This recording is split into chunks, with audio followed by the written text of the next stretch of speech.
요한계시록 17번째 시간입니다. 저희 한마을성경학교로 한마을성경학교로는 160번째입니다. 오늘은요, 제가 이제 지난주하고 이번주에 계속 객관적인 걸 다시 한번 하고 있어요. 계시록을 전체를 다 들었기 때문에, 함께 공부를 했기 때문에, 이제 제가 이제 객관적인 것을 다시 한번, 하지 않았던 것, 조금 더 자세하게 말씀을 드리고 있는 겁니다. 그런데 이제 오늘은요, 제가 특별히 이야기하고자 하는 게 무엇이냐면, 어, 대환란에 대한 부분을 좀 이야기를 하려고 그래요. 오늘은 이제 주제에 관한 거죠. 근데 그 전에 이제 대환란을 이해하기 전에요, 우리가 관심 갖는 게 뭐냐면, 휴거라고 하는 거예요. 우리 교회, 믿지 않는 사람들은 상관없지만, 많은 교회 성도들이 관심을 갖는 게 이 휴거라고 하는 거죠. 우리가 너무나 잘 아는 거죠. 92년 10월 28일 예수님께서 공중재림하신다. 이날에 휴거가 있어진다라고 해서 많은 사람들이 이날을 이제 주님이 오시는 날로 기다렸단 말이에요. 금년은 휴거에. 92년에 세기 말에만 이런 일들이 많이 벌어지게 되는데, 왜 이런 휴거라고 하는 게 자꾸 어, 이야기되어질까? 이게 뭐 92년의 이야기가 아니에요. 지금 벌써 몇 년이 흘렀어요? 30년이 흐른 거잖아요. 올해가 2022년이니까 30년이 흘렀단 말이에요. 30년이 흐른 이때에도요, 여전히 휴거를 이야기하는 사람들이 있고, 휴거가 올 거다라고 이야기하는 사람들이 있어요. 특별히 이제 우리가 코로나라고 하는 아주 힘든 시기를 2년 가까이 팬데믹 상황을 겪으면서 이것이 이제 종말의 때다라고 이제 사람들이 이해를 하고, 휴거가 곧 올 것이다라고 이야기하는 사람들도 있단 말이에요. 근데 이상하잖아요. 원래 이제 휴가가 오려면 환란이 점점점 심해지고 단계가 점점점 심해져야 되는데, 그 사람들의 얘기처럼 인이 띄어지면서 강도가 세져야 되잖아요. 인이 띄어지고 나팔을 불려주고 대접이 부러질 때 4분의 1, 3분의 1, 그리고 1대 1이라고 하는 그러한 강도가 세져 가야 되는데, 이상하게 이제 코로나가 2년이 이제 좀 잠잠해지고, 우리 이제 야외에서도 마스크를 벗는 시대가 왔단 말이에요. 물론 이제 또 이제 상해에서 또 뭐, 지금 중국 상해가 또 난리가 나고 새로운 변종 바이러스가 또 생겨난다라고 이야기하고 뭐 그런 이야기들이 계속 나오고 있는데, 뭐 이게 이제 또 상황이 또 그래서 심해질지 또 그냥 이 상태로 계속 갈지, 그거는 이제 아무도 예측 불가능한 일이죠. 예측할 수가 없어요. 이건 뭐 하나님 아니시고는 누구도 사람이 예측할 수 있는 범위를 이제 넘어선 거기 때문에 예측은 되지 않지만, 그래도, 음, 뭐 또 다른 바이러스가 나타난다고 그래도 이 코로나 2년을 넘어가면서 그 사이에 백신도 나오고 이제 치료제도 나오고 사람들이 계속해서 그것을 갖다 극복하고자 하는 일들이 계속 벌어지고 있기 때문에, 바이러스 하나 가지고 세상에 종말이 왔다라고 이야기하기는 무리가 있다라는 거죠. 그래서 이제 지난 2년 동안 이걸로다가 열심히 장사를 하던 사기꾼들, 장사를 하던 사기꾼들, 여기에는 교회 목사도 있고 이단도 있단 말이에요. 그러니까 이단들이 있다라는 거예요. 이단들이. 물론 그런 이단에 혹해서 사람들이 떠들던 사람들도 있었는데, 이젠 또 다 들어갔어요. 그렇잖아요. 뭐 작년 초에만 해도 이제 빌 게이츠가 적그리스도에서 그 베리칩을 넣어서 백신 맞으면 다 그런다라고 했는데 다 지나갔잖아요. 백신 맞았고 그 백신이 무슨 상거래하는데 무슨 문제가, 무슨 상관이 있어요? 아무 상관이 없다라는 거. 그게 다 헛소리고 엉터리 사람들의 말도 안 되는 이야기였구나라는 것들이 다 넘어가고 있단 말이에요. 근데 왜 자꾸 그런 일이 일어나는가? 그 왜 그러냐면은요, 요 휴거라고 하는 주제가 유인들에게는요, 우리에게는 너무나 민감한 거예요. 왜냐하면 구원의 문제잖아요. 휴거라고 하는 말 자체가 하나님 예수님이 재림하실 때에, 공중 재림하실 때 우리가 다 그 데살로니가서에 나와 있듯이 우리가 다 부활해서 하늘로 올라가서 하나님과 함께 뚱뚱땅땅 어린 양의 혼인잔치에 참여하는, 그게 이제 구원과 관련이 됐어요. 이거에 참여하지 못하면 하나님의 나라, 영원한 하나님의 나라에서 살지 못한단 말이에요. 다 이 땅에서 뭐 해야 돼요? 다 죽어야 된단 말이에요. 심판받아야 된단 말이죠. 구원의 문제하고 연관이 되기 때문에, 내가 지금 아무리 교회에서요 열심히 기도하고 열심히 예배드리고 열심히 헌금 받아도요, 헌금 드려도 내가 구원 받았는지 안 받았는지에 대한 확신이 없단 말이에요. 죽어봐야 안다라고 이야기하는데, 휴거가 온다라고 그러면요, 구원의 문제를 그 즉시로 알 수 있단 말이에요. 누가 구원받은, 누가 심판받을 종자인지. 다 살아서 남들은 부러워할 때 하늘로 올라가는 그런 일이 있다라고. 그러니까 요게 구원의 문제와 관련이 있기 때문에 사람들이 관심을 갖는 거예요. 관심을 갖기 때문에. 그리고 또 하나, 요 문제가 뭐하고 연관이 될까요? 이건 종말의 때에 이루어지는 일이에요. 특별히 종말의 때. 이 종말의 때에 관련이 있기 때문에 내가 종말만 맞추면은요, 휴거라고 하는 걸 통해서 사람들을 뭐 할 수 있을까요? 꼬실 수가 있어요. 다른 말로 사기치기 가장 좋은 거라는. 그래서 모든 이단들은 이 계시록의 문제, 휴거의 문제, 대환란의 문제를 가지고 이야기들을 해요. 다른 거 가지고 이야기하는 사람들 없어요. 다 이걸 이야기하기 위해서 빌드업이라고 하는 거죠. 성경의 이야기를 자기가 원하는 대로 짜집기 위해서 가지고 와서 빌드업 해가는 거예요. 그거하고 상관없는 본문에 대해서는 전혀 이야기하지 않는. 이게 휴거에 관한 관심이 많은 거는 구원 때문이다. 그럼 이 휴거는요, 뭐하고 관련이 있냐면요, 결국 휴거라고 하는 거는요, 대환란이 온다라는 거예요. 특별히 구원하고도 또 다른 거 휴거는요, 대환란 전에 휴거가 되면 환란을 피할 수 있다라는 거죠. 환란과 고통을 피할 수 있다라는 거예요. 그러니까 얼마나 좋아요. 여기에 들어갈 수 있다라고 한다면 돈 싸들고도 갈 거 아니에요. 구원받는다는데. 집 재산 다 땅 팔고 집 팔고 다 팔아서 갈 거 아니에요. 우리 어린아이들 찬양하는 거 있잖아요. 밭에 감추어진 보화 발견하면요, 집 팔고 냉장고 팔고 다 팔아서 그 밭을 반드시 살 거야. 우리 찬양이 있단 말이에요. 아이들 부르는 찬양에. 천국은 마치 밭에 감추인 보화. 다 판다. 요것만 알고 있다면요, 뭘 못하겠어요? 아, 돈이 되는 거죠. 뭐 걸려도 상관없어요. 아니면 그만, 계산 잘못해서 다음에. 돈 한 몫 땡긴 다음에 문제가 돼서 감옥에 들어가도요, 그 돈 토해내지 않잖아요. 우리나라 법이요, 토해낼 수가 없어요. 토해내지 않아요. 다 썼다고 그러면 끝나는 거란 말이에요. 감옥 갔다가 몇 년 살고, 초범이니까 뭐, 한 2, 3년 살고 나오면, 그때 땡겼던 수십억, 그거 가지고 또 사는 거죠. 그래서 사기꾼들, 이단들, 뭐 다 이거에 관심이 많단 말이에요. 그리고 이제 그것이 대환란. 그래서 이제 휴거를 이야기하기 전에 먼저 대환란에 대한 이야기를 제가 오늘을 이번 주에는요, 대환란에 대한 이야기를 좀 하려고 합니다. 대환란이라고 하는 것이 무엇이냐? 대환란, 환란이라고 하는 거예요. 환란이 큰 환란이 있다라는 건데 주님의 재림과 관련이 있어요. 이 세상에서 살아가면서 환란이 한두 번 있었겠습니까? 많잖아요. 초대교회도 환란을 겪었잖아요. 우리 지난주 봤지만 도미티아누스 황제 때 요한계시록이 기록될 때 도미티아누스 황제가 두 번째 환란이에요. 로마 제국의 10번의 큰 환란, 10명의 황제에 의해서 이루어졌던 그 10번의 큰 환란을 겪었단 말이에요. 그것도 환란이에요. 근데 이 환란은요, 그런 환란이 아니라 주님의 재림 전에 있어지는 환란이라. 그렇기 때문에 여기에는요, 두 가지 측면이 있습니다. 두 가지 측면. 뭐냐면, 첫째는 뭐냐면, 이 기간은요, 하나님의 백성의 훈련이 맞춰지는 거예요. 이 땅에서, 하나님 나라에서 살아가기 위한 이 땅의 삶의 훈련이 맞춰진다. 이런 개념이 있어요. 다른 말로 이야기하면요, 이 땅의 백성들이, 성도들이, 그, 그러니까 사명이 맞춰진다라고도 설명할 수 있겠죠.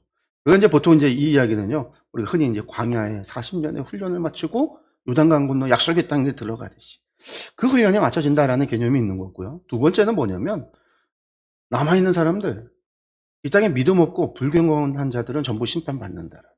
그러니까 환란이라고 하는 거에는 주님의 재림과 관련이 있고 재림에는 당연히 뭐가 있다? 구원과 심판이라고 하는 두 가지 성격이 있는 거예요. 여기에 누가 구원을 받을 거냐, 누가 심판을 받을 거냐. 이 환란의 기간을 알면 어떤 삶이 가능하죠? 내 마음대로 살다가 환란의 기간만 알면 믿습니다. 회개하고 천국 갈 수 있다. 근데 이제 우리가 이제 그런 얘기 하잖아요. 전도서 이야기할 때 솔로몬이 전도서를 보니까 뭐라고 얘기해요? 전도자가 무슨 얘기를 해요? 헛되고 헛되니 헛되고 헛되다. 모든 것이 헛되다라는 거예요. 근데 그가 그 얘기를 이제 흔히 이제 유대 미드라시에서 전도서는 솔로몬이 죽기 전에 인생을 다 살아보고 모든 것을 경험해보고 죽기 전에 그가 전도서, 세상의 모든 것이 헛되다, 오직 하나님을 섬기는 것이 사람의 본분이다 라고 하는 지혜를 남겼다라고 이야기를 한단 말이에요. 거기에 담겨있는 얘기가 뭐냐면 솔로몬은 누릴 거 다 누리고 해보고 싶은 거 다 해보고 모든 거 다 누리고 지 맘대로 살다가 이 땅에서 누리고 싶은 거 다 누리고 살다가 마지막 죽기 전에 회개해서 천국 갔다라는 거예요.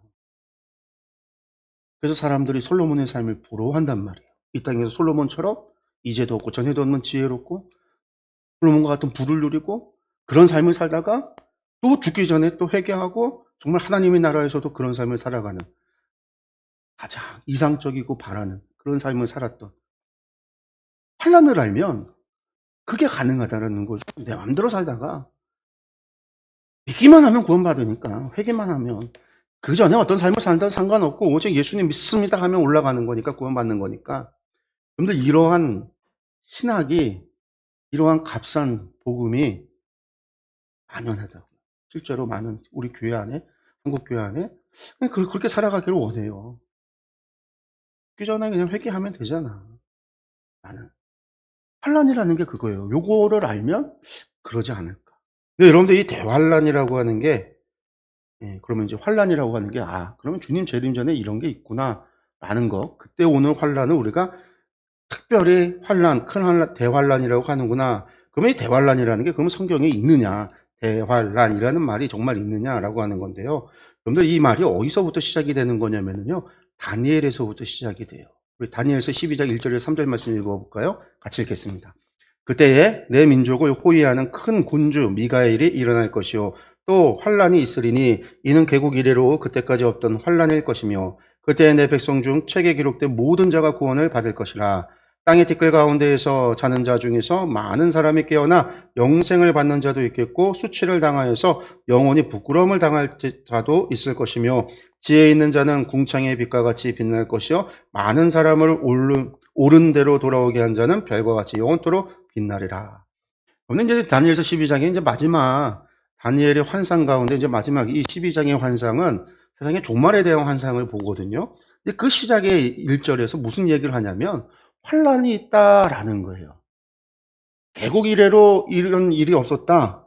나라를 연 이로 이런 일이 없었다 했는데 이게 이스라엘에 대한 이야기인가 봤더니 사실 이스라엘은 이미 멸망했잖아요. 다니엘은 바벨론에 포로되어져서 바벨론에서 성장을 했단 말이에요.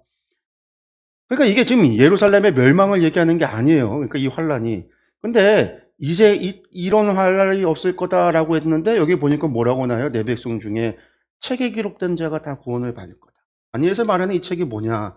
이게 생명록이다라고 사람들이 해석을 하죠. 우리가 이제 요한계시록 20장에서 흰보자 심판에서 뭐라고 그랬어요? 생명책에 기록된 자들은 다 구원을 받을 것이요. 책들이 펼쳐져 있는데 나머지 책이 뭐가 있어요? 사람이 행위대로 그들이 심판을 받을 거예요. 그래서 이제 흔히 하나님의 심판의 자리에 생명책과 행위책이 있어서 생명책에 이름이 기록된 자 하나님 나라에서 영원히 살게 될 것이고 행위책에 기록된 대로 심판을 받을 거다. 근데 그 책이 이제 여기에 나오는 이 책이다라는 거예요. 그래서 이제 이 책에 기록된 자가 구원을 받는다. 이게 다니엘의 환상이에요. 그러면서 뒤에 보는 이야기들이 다 종말에 대한 이야기잖아요. 땅의 티끌 가운데에서 자는 자 중에 죽은 자들 가운데 많은 사람이 깨어나 영생을 받은 자도 있겠고 부활한다는 얘기죠. 수치를 당해서 영원히 부끄러움을 당할 자도 있을 것이다. 이건 불못에 가는 사람들의 이야기. 그래서 지혜 있는 자, 공창의 빛과 같이 빛날 것이고 많은 사람을 옳은 대로 돌아오게 하는 자, 별과 같이 영원토록 빛날 거다라는 이야기를 하는 거죠. 그런데 이게 이제 다니엘에서 나온 첫 번째 종말의 환란을 이야기해요. 다른 책들에는요 마지막 종말의 날에 대해 환란에 대한 얘기가 안 나와요. 다니엘이 처음으로 이야기를 한 거예요. 그리고 이 환란을요 예수님께서 인용을 하세요. 마태복음에서 인용을 합니다. 마태복음 24장은요 감람산 강화라고 해서 예수님께서 예루살렘에 오르셔서 돌아가시기 전에 붙잡히시기 전에 감람산에서 제자들에게 했었던 설교를 감람산 강화라고 하는데 이때 하신 이야기예요. 15절하고 21절 22절 말씀 이 세 절을 함께 읽겠습니다.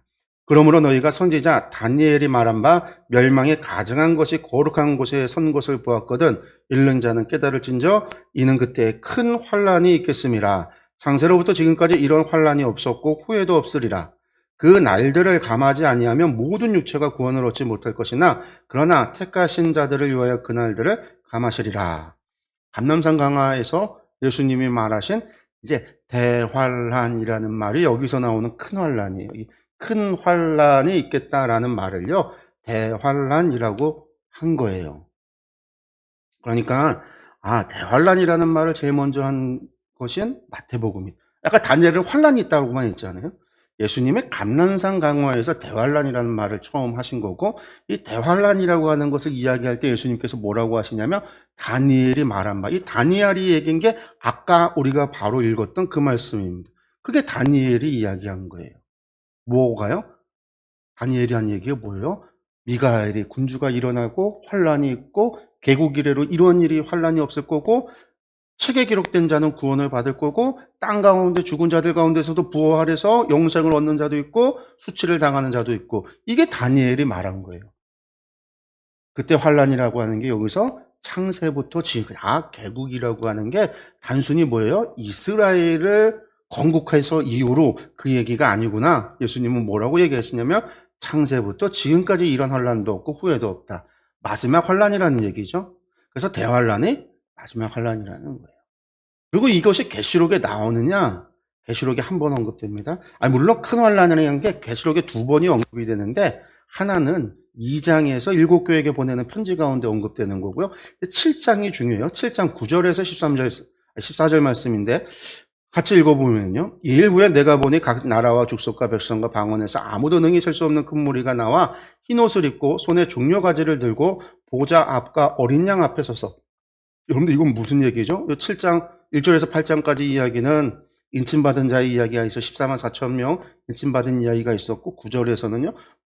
그 일이 있은 이후에 본 게 보좌에 앉은 수많은 사람들이 하나님을 예배하는 광경을 보는 거잖아요. 13, 14절 보겠습니다. 장로 중 하나가 응답하여 나에게 이르되 이 흰옷 입은 자들이 누구며 또 어디서 왔느냐? 내가 말하기를 내 주여 당신이 아시나이다 하니 그가 나에게 이르되 이는 큰 환란에서 나오는 자들인데 어린 양의 피에 그 옷을 씻어 희게 하였느니라. 14절에서 말하는 큰 환란이 무슨 환란일까요? 예수님이 말씀하신 큰 환란인 거죠. 창세로부터 이때까지 없었던 환란, 이후로도 없는 환란, 종말의 때에 있어지는, 다니엘서에서 말하는 마지막 때에 있어지는 그 환란. 그 환란에서 나온 사람들이라는 거예요. 우리가 요것만 봐도 알 수 있는 건 뭐냐면요. 여기에 나온 사람들이 어떻게 해요? 흰 옷을 입고 있어요. 어린 양의 피로 그 옷을 씻어서 희되게 된 사람들이에요. 그 사람들이 뭐 하고 있어요? 보좌 앞에서 흰 옷을 입고 종려가지를 들고 어린 양 앞에 서서 찬양을 하고 있어요. 구원받은 자의 모습을 보이는데 그들이 큰 환란에서 나오는 자들이라고 이야기하죠. 그런데 이 큰 환란에서 나왔다. 그러니까 여기서부터 이미 이야기하고 있는 거예요. 믿는 사람들이 환란을 피해서 구원을 받는다. 여러분들 그 이야기가 아닌 건 아니라는 거예요. 여러분들 환란을 피해서 구원을 받는다. 우리에게 니들 환란이 언제 올지 눈 크게 뜨고 보고 있다가 야 그 환란 오면 그때 회개하고서는 환란을 피해서 휴거받아서 올라와, 그 얘기가 아니라는 거예요. 환란을 통과한 자들이 어린 양의 피로 자신의 몸을 씻고 갔다. 성경에는요, 우리 이제 십자가의 고난신앙이라는 게, 우리는 그리스도의 십자가를 지고 좁은 문으로 가야 될 사람들이지, 십자가 내팽겨치고 좁은 문 내팽겨치고 큰 길만이 있고 대로만이 있고 평탄한 삶을, 형통의 삶을 살아간다라고 하는 거는요, 예수님께서 우리에게 요구하시는 게 아니에요. 예수님께서 우리에게 요구하시는 사명은요, 통통한 길로 가는 길이 아니라 좁은 문으로 가야 되고 좁은 길로 가야 되는 길이에요. 하나님께서 우리에게 요구하시는 사명은요, 십자가를 지고 가야 되는 거예요. 물론 하나님께서 우리에게 형통케 하시기도 해요. 분명히 형통하게 하시고 복을 주시고 형통케 하시기도 해요. 그거 안 하신다라는 얘기가 아니라. 근데 우리가 목표가 하나님의 뜻이 있어서 우리를 형통케 하시고 그것을 통해서 하나님께서 이루고자 하시는 바가 있는 거지, 우리의 시점, 우리의 관점은 하나님의 뜻이 아니라 나의 형통, 나의 성공, 이게 이제 죄인 거죠. 어쨌든 이제 대환란이라는 게 뭐다, 여기에서 나오는 게 대환란이구나라고 하는 거 여러분 이제 기억을 하시면 되겠습니다. 그러면 이 대환란이라고 하는 거 여러분 대환란이 그러면 얼마일까요? 우리 이제 대환란이라는 말을 어떻게 알고 있어요? 7년 대환란이라는 말로 알고 있어요. 7년 대환란. 그렇죠. 많이 들어보셨을 거예요. 7년 대환란.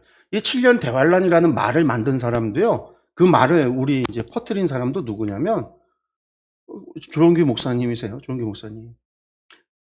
미국의 그 카톨릭 신부 라쿤자의 휴거라는 책을 보시고 그걸 얘기하신 분이 하셨어요. 그리고 그걸 갖다가 믿지 않는 사람들에게까지 다 퍼뜨린 게 다미성교회 이장님이고 7년 대환란. 그래서 이제는 전부 다 7년 대환란이 이제 대환란은 아예 7년 대환란으로 고정이 됐어요. 그래서 대환란은 무조건 7년이다라는 게 나왔어요. 여러분들 그 7년이 어디서 나왔느냐 알아야 되잖아요. 그건 이제 설명을 드리는데 요거 지금 설명을 드리는 이야기는 그러니까 7년 대환란이라는 말이 어디서 나왔는가를 설명드리기 위해서 하는 거고 요 이야기는 누구의 말이겠어요? 그러면요. 옛날에 조영규 목사가 얘기했던 말이고 다미성교회 이장님이 얘기했던 말이에요. 이단들이 하는 얘기이기도 하고. 그러니까 이거는 제가 여러분들한테 요한계시록 하면서 말씀드렸던 것과 당연히 다르겠죠. 다를 수밖에 없어요. 어떻게 다른가? 여기에도 이 사람들도 그냥 막 7년 대화를 가지고 온 게 아니에요. 어디서부터 시작되냐? 다니엘서입니다. 여기서도 다니엘이에요. 다니엘 9장 24절에서 27절까지 말씀 한번 읽겠습니다.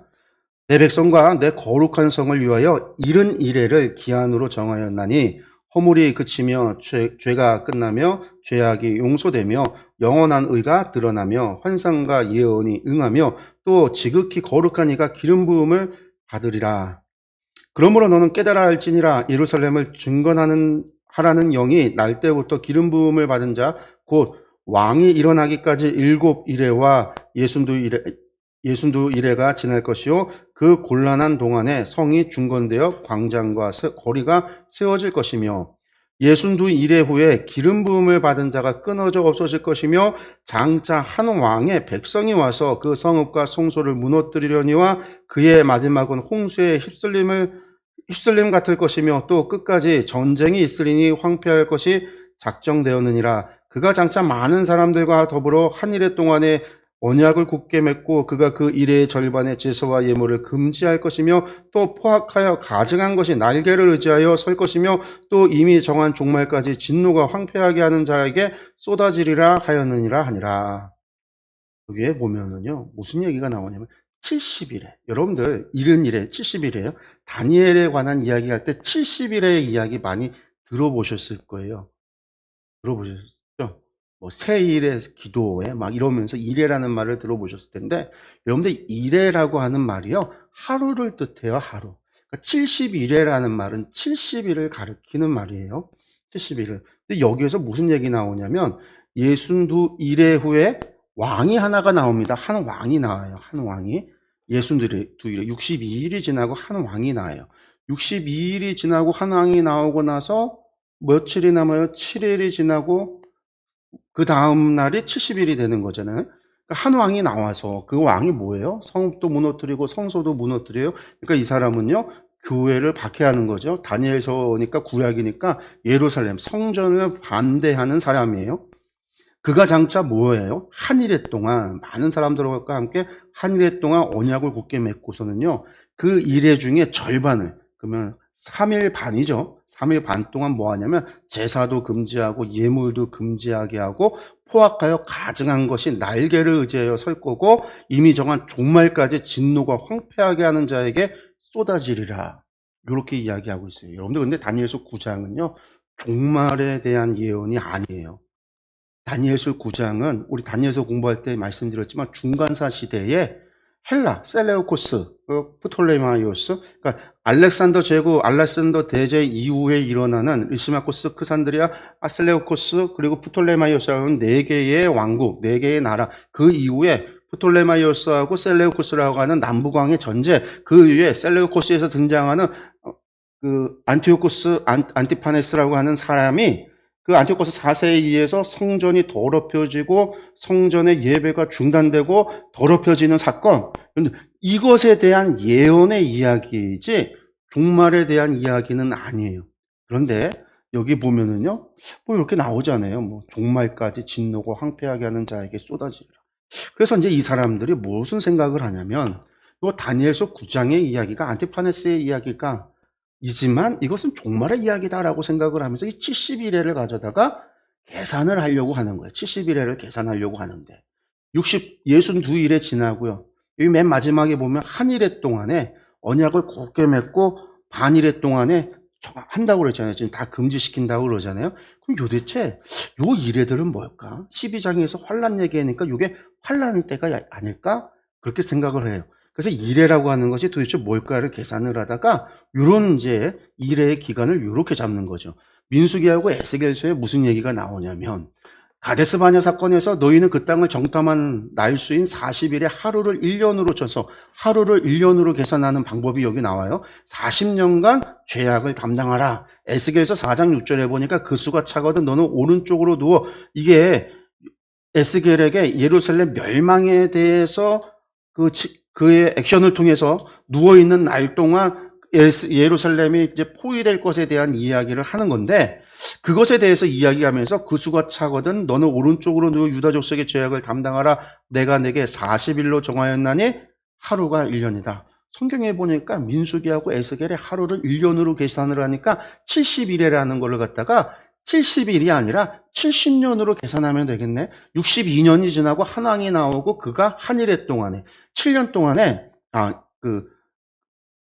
남은 일해 동안에 7일해 동안에 그가 행하는 일들이 나오니까 그 7일해가 7년이 되겠네. 그 7년 동안 그 왕이 예배도 금지하고 이제 뭐 박해를 하고 마지막 반 일해 동안 3년 반 동안에 나머지 절반 동안에는 예배도 금지하고 하니까 마지막에 좀 큰 환란이 있겠네 라고 하는 계산을 사람들이 하는 거예요. 해석을 다시 볼까요? 그가 장차 사람들과 더불어 한 일해 동안의 언약을 굳게 맺고 60일에 지났잖아요. 그 다음에 한 일해 동안에 지나가고 그가 그 일의 절반에 제사와 예물을 금지할 것이요 또 포악하여 간증할 것이 날개를 의지하여 설 것이며 그렇게 해서 박해한다. 그래서 이제 무슨 얘기를 하냐면 한 일해를 갖다가 7년으로 계산하자. 일해의 절반은요 3년 반이다.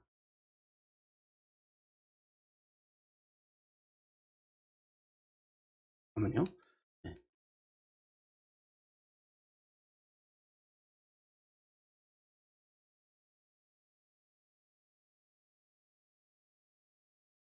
네, 여기 한 왕이 25절에 한 왕이 일어나기까지 7일에와 62일에가 지날 것이요 라고 했었던 이 7일에를 가져다가 7년이라고 하는 것을 가지고 온 거예요. 70년이라고 하는 말을. 7일에와 62일에가 지나갈 것이요. 그 곤란한 동안에 성에 중건되어 광장과 거리가 세워질 것이요. 그러면서 이제 요것을 가져다가 70일에를 계산을 하면서 이것을 가져다가 7년이라는 말을 가지고 온 거예요. 그 다음에 이 7년을 가지고 또 이야기를 해야 되잖아요. 계시록에 그럼 그 이야기가 있느냐? 계시록에 봤더니 계시록에 날수 나오는 게 있는데 요한계시록 11장에서 13장까지 나오는 이야기예요. 우리가 이제 다 봤었던 건데 11장에 성전 밖에 이방인에게 짓밟히는 기간이 42달이고 11장에 보니까 두 증인의 예언 사역이 1260일이고 12장에 보면 여인이 광야에서 보호받는 기간이 1260일로 나오고 또 여인이 광야에서 양육을 받는 기간이 한때와 두때와 반때로 기록이 되어져 있어요. 그리고 이제 13장에 보니까 바다에서 올라온 짐승이 일하는 기간이 42달이에요. 여기에 보니까 공통점이 있는 거죠. 뭐가 있어요? 이방인과 적대자가 있는 거예요. 보니까 성전 이건 이제 성도들이잖아요. 두 증인이 예언하고 여인 다 보호받는 사람들이에요. 그러니까 요것들을 묶어서 요게 전반기 다 같은 날들을 얘기하는구나. 42달, 1260일, 한때, 두때, 반때는 전부 다 3년 반을 얘기하는 거거든요. 그게 이제 전반기 3년 반. 그리고 이제 바다에서 올라온 짐승이 일하는 기간이 42달, 이게 후반기. 이렇게 이제 묶어버린 거예요, 계산을. 그래서 이렇게 묶고 계산을 하니까 어떻게 해요? 전반기 3년 반, 후반기 3년 반에서 7년이라고 하는 날이 나오는 거예요. 7년. 그래서 이제 7년 대환란이 있다라는 거예요. 그 얘기는 뭐냐면 마지막 주님 오시기 전에 3년 반 동안은 바다에서 올라온 이 짐승이 일할 거고 그 바다에서 올라오는 짐승이 일하기 전에 어떤 일들이 있어요? 이런 일들이 있어진다라는 거예요. 이런 일들이. 근데 이미 저하고 공부하면서 이야기했죠. 여기서 말하는 이 날들이 그런 의미가 아니다. 말씀드렸잖아요. 성전이 이방인에게 짓밟히는 기간이 그날이 아니라 하나님의 나라가 이 땅에 속해 있어서 이 땅에 있는 동안에 계속해서 이방인들로부터 공격을 당하고 또 교회는요. 보호하는 구간이 있잖아요. 뜰은 성전 밖은 짓밟히지만 성전 안은 보호받고 또한 교회는 두 증인으로서 두 감람나무로서 어떻게 해요? 이 땅에서 주님의 길을 따라서 사역을 해야 된다라는 말을 했어요. 그리고 이 첫 번째 12장에 나오는 광야에서 보호받는 기간은 이건 구약의 이스라엘을 얘기했고 12장의 여인이 광야에서 양육받는 기간 한때 두때 반때는 교회라고 그랬어요. 신약의 이야기라고 그랬어요. 그래서 이것들이 이제 다르다. 바다에서 올라온 짐승도 이게 바다에서 올라온 짐승이 아니라 교회를 대적하는 적대자. 그래서 전부 다 초림과 재림 사이에 일어나는 일들로 설명을 드렸죠. 근데 지금 말씀드렸다시피 이단 이제 7년 대환란을 얘기하는 사람들은 이렇게 계산을 한다라는 거예요. 7년. 그래서 그 일회가 이 7일회 동안에 7년 동안에 이런 일들이 벌어진다라고 이야기를 하는 거죠. 요한계시록의 13장의 4절에는요. 이 왕이 누구냐? 용이 짐승에게 권세를 줘서 용에게 경배하며 짐승에게 경배하여 이르되 누가 이 짐승과 같으냐? 누가 능히 이와 더불어 싸우리요 하니라. 그러니까 한 왕이 난다고 할 때 그 왕이 누구냐? 이 짐승이다라는 거예요. 바다에서 올라온 짐승. 그러니까 이 짐승이 누굴까요?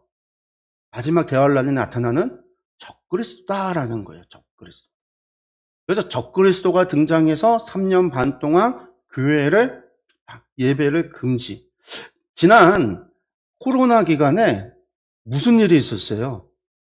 예배 금지가 있었잖아요. 예배 금지가 아니죠. 집회 금지죠. 집회. 모여서 예배 드리는 거에 대해서 금지가 있었어요. 왜냐하면 팬데믹 상황 속에서 이 전염병이 창궐하기 때문에 방역을 위해서 집회를 금지하고 예배를 온라인으로 들으시기 바랍니다라고 하는 이야기가 나왔단 말이에요. 사람들이 그래서 무슨 일이 있어요? 문재인 대통령을 적그리스도라고 그런 거죠. 왜? 예배를 금지했다라는 거예요. 예배 금지했냐면 예배 금지한 건 아니에요. 집회 금지지. 예배라고 하는 게 모여서 드리는 이것만이 예배가 아니잖아요. 그러면 예배를 금지하려면 온라인 예배도 다 금지하고 인터넷도 다 끊어야 되는데 도리어 온라인 예배 드리고 할 수 없는, 교회가 그것을 할 수 없는 여건이 되면은요, 그거 정부 지원까지 있었단 말이에요. 지원까지. 그리고 우리 잘 온라인으로도 예배 드리고 다 넘어왔어요. 그러니까 아니잖아요. 근데 이제 그렇다라고 하는 거죠. 그렇게 이야기하죠. 왜 그런 얘기가 나오냐? 이것 때문에 그러는 거예요. 이것 때문에. 왕이니까, 통치자니까, 권세자니까. 이 종말에서 등장하는 왕은 도대체 뭐냐? 이게 이제 바다에서 올라온 짐승이라고 이야기하고 우리가 흔히 이야기하는 적그리스도라는 거예요. 이것도 이제 그 사람들이 말하는 거예요. 그래서 적그리스도가 등장한다라고 이야기를 해요. 그래서 이제 바다에서 올라온 짐승도 잘 모르고 종말에 등장하는 왕도 우리는 다 몰라요. 근데 적그리스도라는 말을 알아요. 근데 적그리스도가요, 요한계시록에는 등장하지 않는 단어예요. 적그리스도는 어디에만 등장하냐면 요한 1서하고 요한 2서. 성경 66권 가운데 적그리스도라고 하는 말이 안티크리스토라고 하는 이 말이요, 오직 요한 1서하고 요한 2서에만 등장해요. 여기 나와 있는 게 전부 다예요. 한번 읽어볼까요? 아이들아, 지금은 마지막 때라. 적그리스도가 오리라는 말을 너희가 들은 것과 같이 지금도 많은 적그리스도가 일어났으니 그러므로 우리가 마지막 때인 줄 아노라. 이게 한 사람이 아니구나라는 걸 알 수 있는 게 여기 많다라는 말이 났잖아요. 많은 적그리스도가 일어났다. 그러니까 이게 원래 헬라어 안티라는 게, 우리 안티라는 게 뭐예요? 적으로도 표현하지만 대적한다, 반대하다라는 말도 되잖아요.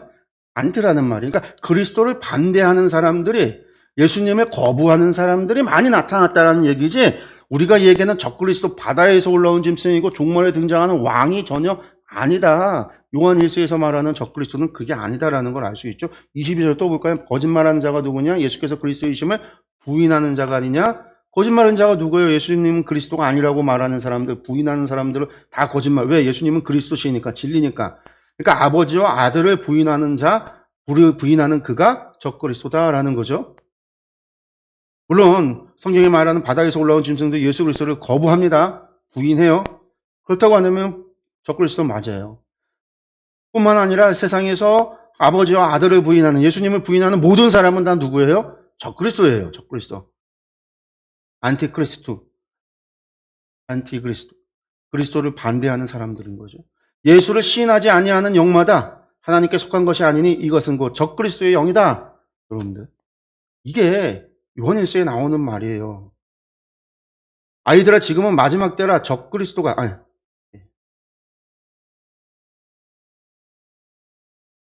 미혹하는 자가 세상에 많이 나왔나니 이는 예수 그리스도께서 육체로 오심을 부인하는 자라. 이런 자가 미혹하는 자요 적그리스도다. 여기 적그리스도 누구라고요? 예수께서 그 육체로 오심을 부인하는 자라.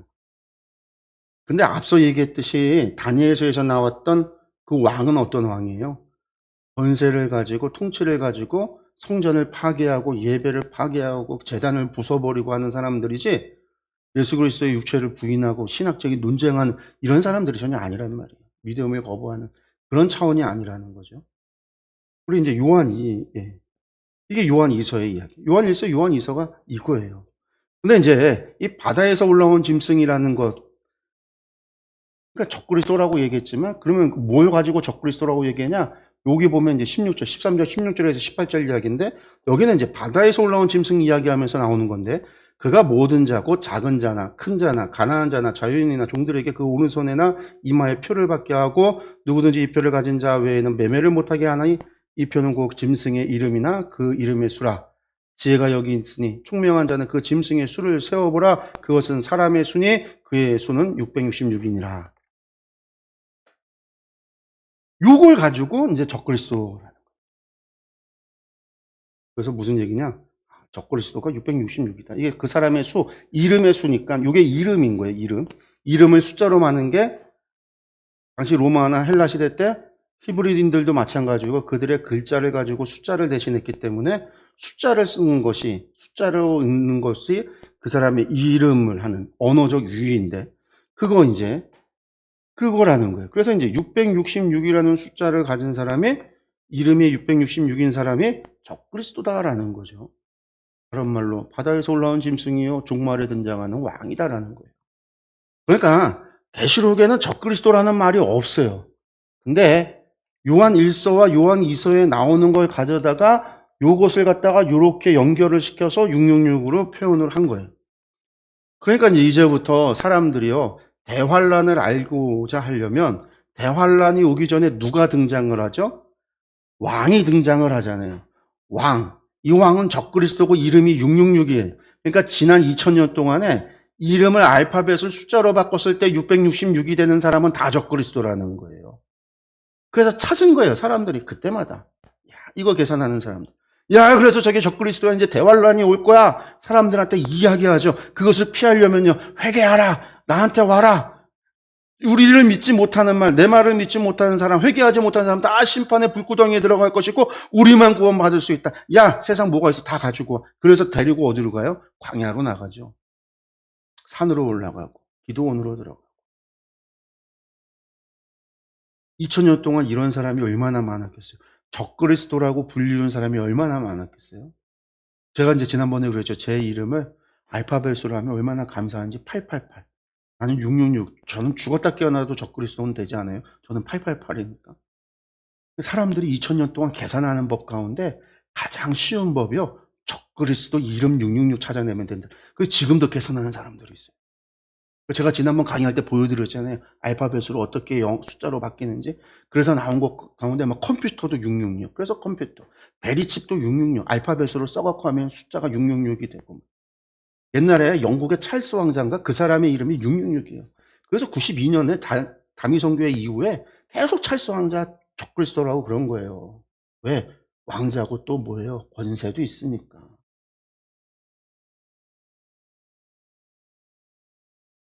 근데 이게 사기치기에 쉽지만 어렵다라는 거죠. 왜요? 너무 많이 나오니까. 그럼 이것도 있고 저것도. 그러니까 사기치기. 그래서 이제 점점 이걸로 사기치는 수가 이제 줄어드는 거죠. 이단들이. 666을 가지고 이름을 얘기하고 누구라고 얘기하는 거는 오늘날 사라져. 왜? 다 해볼 줄 아니까. 그리고 다시 한번 볼까요? 구속사의 시간표라고 하는 거. 제가 그랬죠. 주님과 초림에서 재림. 그러니까 주님이 재림 직전에 대환란이니까 심판이 있기 전에, 심판과 구원이 전에 대환란이 있다라고 하는 건데, 이 심판과 전에, 구원이 있기 전에 있어지는 이 대환란에 전반기 3년 반과 후반기 3년 반으로 나눠져서 있다라는 거예요. 후반기 3년 반이 그 바다에서 올라온 짐승이 통치하는 기간이고, 이때가 이제 마지막 최후의 화예요. 전반기 화는요, 그 첫 번째 첫째 화가 지나고 둘째 화가 지나간다라는 그 이야기들이 이제 전반기 3년 반 동안에 있어지는 이야기들인 거죠. 요 둘 사이에 요 중간에 적그리스도가 나오는 거예요. 적그리스도가. 전반기하고 후반기 3년 반을 가르는 게 적그리스도의 등장으로 가려진다라는 거예요. 가려진다. 요거만 알면 이제, 예전에는요, 적그리스도만 알면 참 좋았어요. 근데 요걸로 사기치기가 힘들다고 그랬죠. 너무 많으니까 666으로 이름이 계산되는 게 너무 많으니까 사람들이 이제 관심이 가는 거는요. 사실 적그리스도를 알아야 되는 이유, 대환란이 알아야 되는 이유는 뭐냐면 휴거 때문에 그래요. 우리는 언제 구원받느냐. 기왕이면 휴거가 언제 일어나면 좋겠어요. 여러분들 언제 구원받으면 좋겠어요. 요때 휴거 받는 게 좋잖아요. 왜 요때 받는 게 좋아요? 전반기 3년반 환란 있기 전에 구원받는 게 좋잖아요. 환란을 겪는 것보다 환란 전에 구원받는 게 좋단 말이에요. 휴거. 이게 이장님 얘기예요. 이장님. 그래서 휴거가 어디냐? 전반기 3년 반 전에 있어지는 게 휴거. 당연히 이장님 그러면요. 조영규 목사님도 휴거가 언제라고 얘기하겠어요? 이때라고 얘기해요. 조영규 목사님도 여기라고 그랬어요. 그러면 이야기들이 전부 다 어디서 왔냐? 미국의 카톨릭 신부였던 라쿤자라고 하는 사람이 있어 휴거라는 책에서 이때라고 얘기해요. 이게 우리나라 사람들이 가장 좋아하는 거예요. 왜? 환란을 피하니까. 대환란을 피할 수 있으니까. 이때 휴거 되면 얼마나 좋냐. 그럼 또 언제 휴거가 되어진다고 이야기하냐면 요때로 이야기해요. 전반기 3년 반이 있고 나서 요게 징조가 되겠죠. 징조. 최후의 3년 반이 오기 전에 요때 다 1대1 심판받아 다 죽으니까 요기 전에 휴거 받으면 얼마나 좋아요. 아, 징조도 알고 휴거, 회개의 기회도 잡는다. 그래서 맞추기가 대환란이 오기 전에 휴거한다라고 이야기하면 맞추기가 힘들단 말이에요. 맞추기가 힘들어요. 그래서 다 실패한 거예요. 이장님이 92년에 실패했어요. 조영기 목사 89년에 실패했어요. 주님 오신다고 얘기하고 설교했다가 다 실패했단 말, 죽었단 말이에요. 왜 죽었겠어요? 무조건 대환란 온다고 얘기했으니까. 징조가 없이 오니까 실패한단 말이에요. 그 뒤로 생겨난 것들은 뭐라고 얘기하냐면 적그리스도가 등장하기 전에 휴거한다는 거예요. 적그리스도가 등장하기. 요거 전엔 뭐가 있겠어요? 전반기 3년 반에 징조가 있겠죠. 요 전반기 3년 반도 환란이니까. 심한 1대1의 최후의 환란이 아니라 그거보다 못한 환란이 있으니까. 짓밟히는 때가 있을 거 아니에요. 좀 보호가 필요한 환란들이 있을 거 아니에요. 그러니까 이런 환란이 있고 나서 요 때가 종말의 때가 왔다라는 거죠. 그러면 요 종말의 때에 곧 적그리스도가 이런 2차 세계대전이 발발하기 전에 대공황의 시기가 오고 나서 어려울 때 히틀러 같은 놈이 나타나면 요때가 휴거다 이야기하기에 좋겠어요? 어렵겠어요? 좋잖아요. 말하기 얼마나 편하겠어요. 그래서 이장님 사건 이후에 세기말이 지나고 나서 세기말에 다 전부 다 문제예요. 세기말이 지나고 나서 2000년대에 들어오고 나서의 모든 이단들은요. 휴거를 요때를 얘기해요. 그전에는 어떻게 했냐? 요때 이야기하던 사람들은 요때 날짜를 알아야 되는데 요 날짜를 알기 위해서 했던 방법이 세대주의라는 거예요. 세대주의. 예수님 오신 때로부터 몇 세대, 창세로부터 몇 세대. 그래서 뭐 지금은 성령의 시대고 이때는 뭐 예수 그리스도의 시대고 뭐 400년 단위로 시대를 나눠서 왕정 시대고 사사 시대고 분동 통치 시대고 교회 시대고 막 이렇게 나누고 한 세대가 1000년으로 나눠서 1000년의 시대로 구분을 하고 막 이런 식으로 나누는 것도 막 이런 12지파 이름을 가져다가 요때는 뭐 유다 지파 시대고 뭐 스불론 지파 시대고 갓 지파 시대 막 이렇게 나누는 것들 여러분들 이렇게 해서 시간을 나누고 세대를 구분하는 게 전부 다 세대주의에서 나온 방법들인데 요게 쉬운 거는요. 이거를 몰라도 뒤에 환란은 몰라도 앞에 있어진 세대의 날짜를 계산하면 마지막 때의 계산이 온다라는 거예요. 예수님 때로부터 2000년이라고 하는 세대를 구분 쉽게 생각해서 한 세대가 1000년이라고 하면 2000년이라고 하는 천년왕국 이후에 뭐 그렇게 얘기할 때 1000년을 계산을 한다면 2000년이라고 하는 숫자가 뭐예요? 세기말에 종말이 온다라고 말하기에 너무 좋잖아요. 그게 조영규 목사님이 89년인가 88년인가를 얘기하셨던 이유가 그 세대주의로 계산을 해갖고 나온 숫자였어요. 이장님이 92년이라고 얘기했던 게 그 앞에 계산을 그렇게 해서 나온 거예요. 뒤에가 없으니까. 근데 다 실패했단 말이에요. 다 거짓말로 탄로가 났단 말이에요. 그러고 나니까 그 다음부터 이단들이 아주 머리를 쓰는 거죠. 세대주의 무시, 계산이 안 돼서. 그러니까 그때부터 어떻게 해요? 세상에 징조만 있으면 여러분들 종말의 때가 가까웠습니다가 되는 거예요. 코로나 같은 게 오니까 가까웠습니다라는 거예요. 코로나가 시작되고 2년이 지났어요. 3년 반 지나면은요 적그리스도가 나타난다라고 떠들기 시작을 하는 거예요. 그래서 코로나하고 빌 게이츠가 나온 거예요. 코로나라고 하는 환란, 종말의 이야기가 나온 거고, 빌 게이츠라는 적그리스도가 이제 백신이 어느 정도 다 가고 나면 빌 게이츠가 그 백신에 들어있는 칩을 이용해서 전 세계를 지배하고 통치해서 올라오는 게 적그리스도. 그러면 그 전에 휴거 받기 위해서는요, 절대 백신 맞으면 안 되는 거죠. 이야기가 어떻게 되는지 이해가 가시겠죠. 그러니까 코로나 아니어도 마찬가지예요. 막 대지진이 일어났을 때 어디선가 쓰나미가 일어나고 지진이 일어나고, 한때 쓰나미와 지진이 전 세계적으로 막 많이 일어났잖아요. 몇 년에 걸쳐서 막 일어났단 말이에요. 그러니까 이제 종말의 때가 가까웠다. 종말이 가까웠어요. 전반기 3년 반이 시작이 되는 것 같다. 그러면 전부 다 곧 뭐가 있어요? 적그리스도가 나타나고 후반기 3년 반이 오니까 그 사이에, 이 중간에 휴거 받아야 되겠어요? 못 받아야 되겠어요? 휴거 받아야 돼요. 그때부터 뭐 하겠어요? 사람들도 꼬시는 거죠. 사기치기 정말 이게 사기치기에 너무 좋은 거예요, 한마디로 여러분. 근데 교회 성도들이요, 신앙이 좋을수록요 빠지기가 쉬워요. 빠지기가.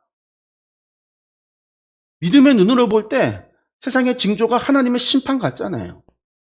그 심판이 종말의 때에 일어나는 심판인지 하나님께서 늘 세상의 역사 가운데 이루어지는지를 구분할 수 없을 때 달콤한 말에 말발에 다 넘어가는 있어진다.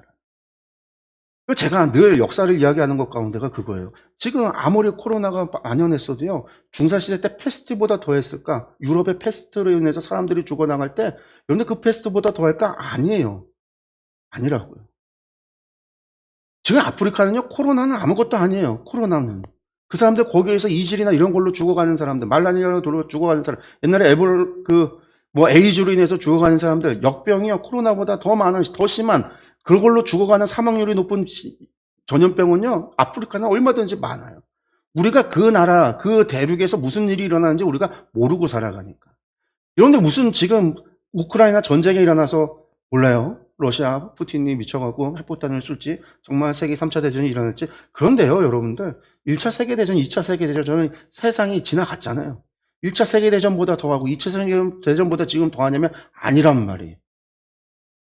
그런 전쟁만 그때 있었냐? 아니요. 그전엔 더 심한 전쟁들이 많았단 말이에요. 얼마나 많은 전쟁이 있었어요. 얼마나 많은 전쟁에서 사람들이 죽어갔을까요? 우리나라만 봐도요, 외침이 1000번이 넘었다고 그래요. 대기근을 이야기하면요, 우리나라 경술 대기근인가요? 그것 때 죽은 사람들이요, 몽골에 의해서 죽은 사람들보다 더 많대요. 역사를 보면은요, 지금이 더 심한가? 안 심한. 그러면 하나님의 심판이 아니냐? 아니요. 하나님이 세상을 굴러가는 하나님의 경륜 가운데 일부일 뿐이라는. 종말이 없다라는 게 아니라, 지금 우리가 말하는 세상 사람들이 이야기하는 그런 이야기의 논리가 이런 구조 안에서 지금 이루어지는 사기치는 거라는 거. 근데 이걸 알아야 돼요. 이단들은 사기치는 거, 이단이 사기치는 거지, 사기치는. 물론 요때 우리가 회개합시다라는 얘기를 해야 돼요. 당연히 회개하자고 얘기해야 돼요. 왜? 하나님의 심판의 경륜이 있으니까. 하나님께서 세상을 움직이시면서 왜 이런 일을 하셨을까? 우리 자신을 다시 돌아보고 우리가 하나님 앞에 우리의 죄를 갖다가 회개하는 그런 회개의 운동이 당연히 일어나야 돼요. 이거는 하나님의 역사를 우리가 안다면 당연한 거예요. 그런데 그렇죠. 이렇게 간다라는 거예요. 이게 지금 누구의 이야기다? 7년 대환란이라는 단어를 만들어냈고, 휴거라는 말을 만들어냈고, 그리고 이제 대환란이라는 걸 만들어. 그래서 이제 7년 대환란이 사실 지금 요즘은 말 안 써요. 잘 안 써요. 왜냐하면 대환란은요, 앞에 거는 대환란이 아니에요. 전반기 3년 반은. 후반기 3년 반의 대환란. 진짜 환란은 요게 진짜 환란이고, 대환란이고, 여기는 그냥 일반 환란. 그래서 대환란이 지금은 7년 대환란에서 이걸 다 통틀어서 7년 대환란이라는 말 안 쓰고 후반기 3년 반을 대환란이라고 부르기 시작을 했어요. 누가 이렇게 부르기 시작했을까요? 이단들이 앞장서서 부르기 시작을 하는 거예요. 왜? 요걸 써먹어야 되니까. 진짜 대환란 전에 휴거를 얘기해야 돼요. 이거를 이야기하기 위한 많은 징조는요, 많아요. 어디서도 지진 한번 나면요, 종말이 다가왔다. 이야기하기 시작할 거예요. 어디서 누군가가 태어나서. 코로나 같은 역병이 돌기 시작하면 또 누군가가 튀어나올 거예요. 그리고 누구한가를 갖다가 적그리스도로 몰기 시작할 거예요. 오늘 전부 다 미치는 거예요. 그래서 지난번에 저희 하면서 말씀드렸습니다. 우리가 그러면 성경을 어떻게 봐야 되는가? 풀인과 재림의 사건이다. 여기에 나와 있는 2장, 4장에서 20장까지의 이 두 번째 환상이라고 하는 것이 어떤 구조로 되어져 있느냐? 인이라고 하는 것은 한마디로 말해서 공개하기 위해서 인을 띠는 거고, 나팔은 시작을 알리는 신호이고, 대접을 쏟아붓는다라는 것은 심판이 진행이 된다라는 뜻이라고 그랬죠. 그래서 이것이 어떻게 시작이 되느냐? 계속 보면 요한의 소명과 재소명, 예수 그리스도의 승리, 사단이 무적행에 결박되고 두루마리가 펼쳐졌다, 임봉이 다 뜯어졌다. 이것이 전부 언제 있어지는 거냐면 요한이 소명을 받던 바로 주님의 초림의 시기, 지금부터 2000년 전에 있어졌던 일들이라는 거예요. 전부 다.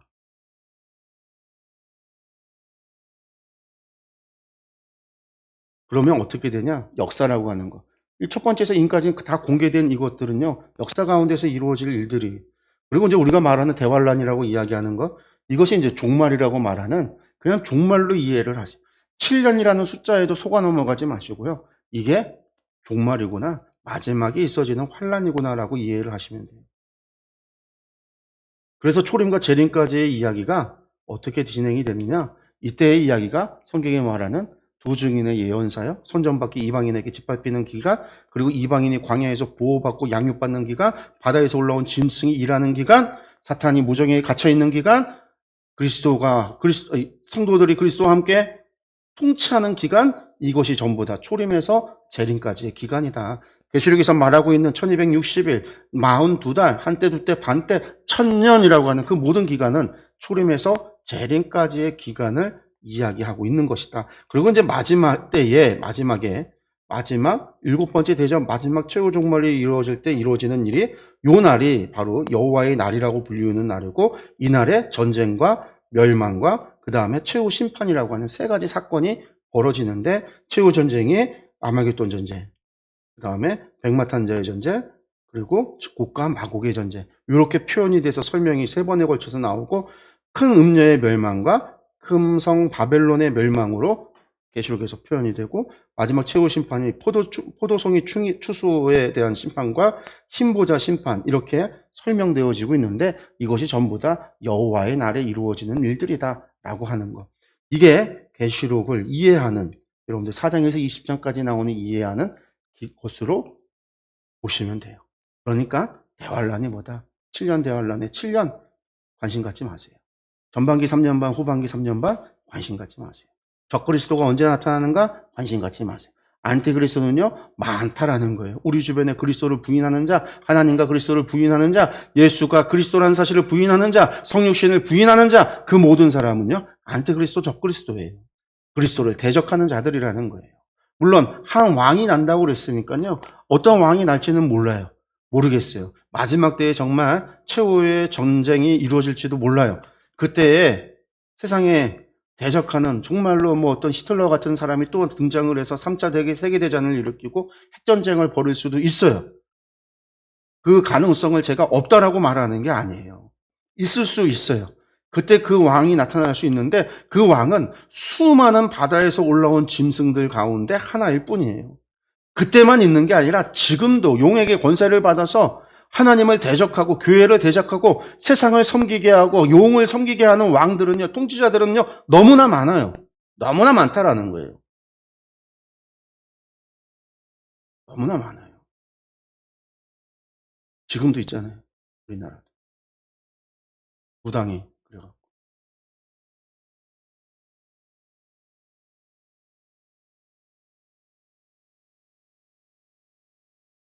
너무나 많아요. 너무.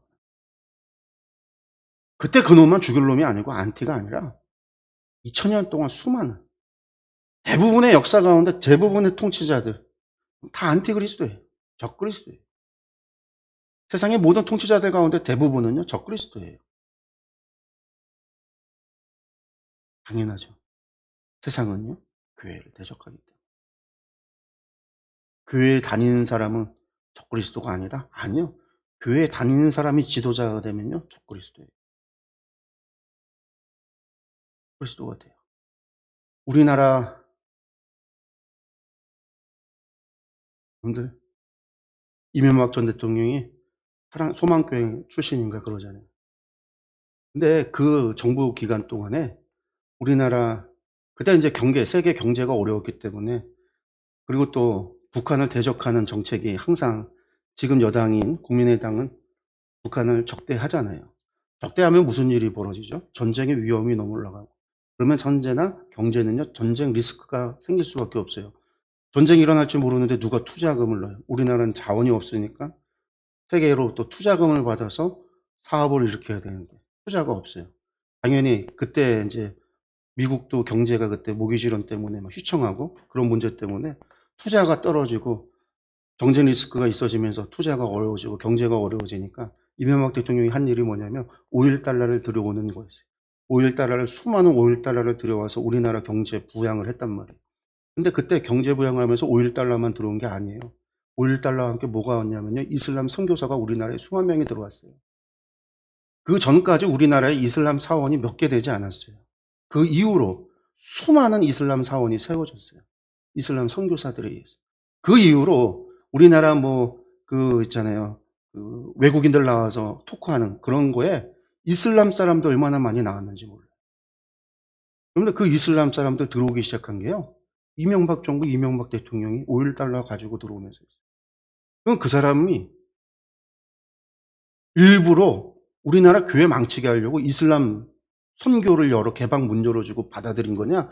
그건 아니에요. 제가 그걸 얘기하는 건 아니지만, 왕이라고 하는 대통령이라는 자리에서 국가를 위해서 정책을 하면서 경제 부양을 위해서 그 사람이 할 수 있는 거는요, 투자 받을 수 있는 데가 거기밖에 없었으니까 가져온 건데, 그 결과로 여기에 우리나라에 이슬람이라고 하는 이 어마어마한 세력이 우리나라에 들어와서 자리를 잡았다라는 거예요. 그 선교가. 지금 얼마나 많은 사람들이 이슬람에 빠져서 가는지 몰라요. 얼마나 많은 사람들이, 기독교인 숫자는 줄어도 이슬람 인구가 늘어나고 있다고요, 우리나라에서. 근데 그 일에 문을 열고 그 문제를 일으킨 사람이 이명박 대통령. 그러면요, 그 사람은, 여러분들, 자리가 사람을 만드는 거예요. 안티그리스도가 된다라는 거예요. 안티그리스도가. 그러니까 마지막에 올 바다에서 올라오는 짐승이 문제가 아니라 2000년 역사 가운데 왔던 모든 사람들이 안티그리스도예요, 통치자는. 하나님에게 권세를 받아서 세상을 통치하는 게 아닌 이상 전부 다 용에게 부여받은 권세를 가지고 바다에서 올라온 짐승이 돼서 세상을 통치한다라는 얘기예요.